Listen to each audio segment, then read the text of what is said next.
Assalamualaikum warahmatullahi wabarakatuh. Kali ini saya akan memaparkan tentang manajemen ASN. Jenis ASN. ASN terbagi dua.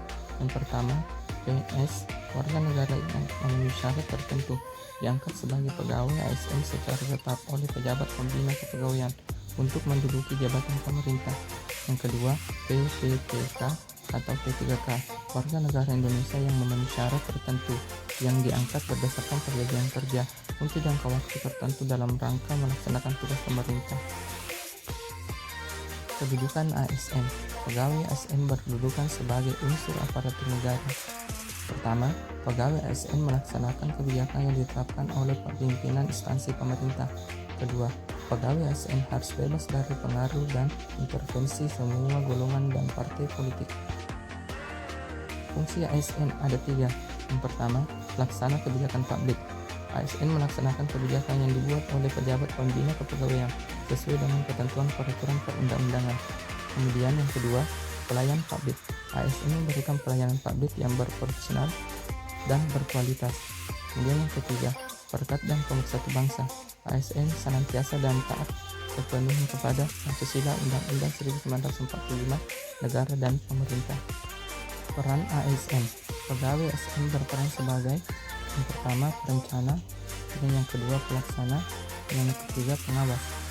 Penyelenggaraan tugas umum pemerintah dan pembangunan nasional melalui pelaksanaan kebijakan dan pelayanan publik yang profesional, bebas dari intervensi politik, serta bersih dari praktik korupsi, kolusi, dan nepotisme.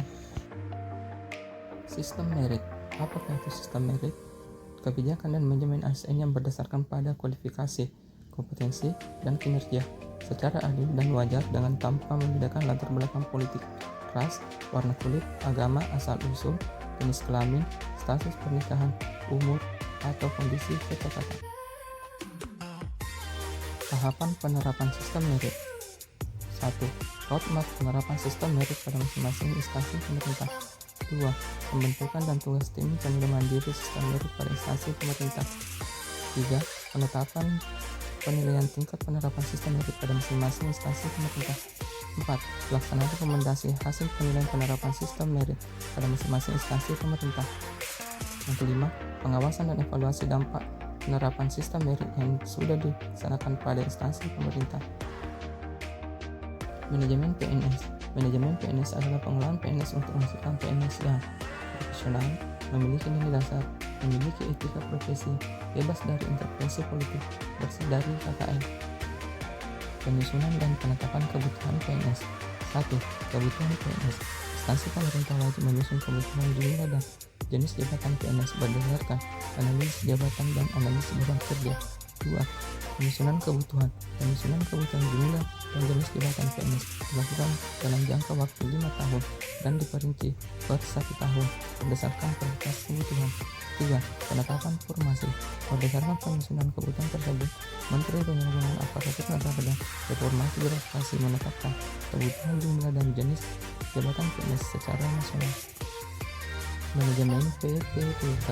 Manajemen PPPK adalah pengelolaan PPPK untuk menghasilkan PPPK yang profesional, memiliki nilai dasar, memiliki etika profesi, bebas dari intervensi politik, bebas dari KKN. Penetapan kebutuhan PPPK. 1. Peraturan Presiden. Jenis jabatan yang dapat diisi oleh PPPK diatur dengan Peraturan Presiden. 2. Penyusunan kebutuhan. Setiap instansi pemerintah wajib menyusun kebutuhan jumlah dan jenis jabatan PPPK berdasarkan Anjap dan ABK.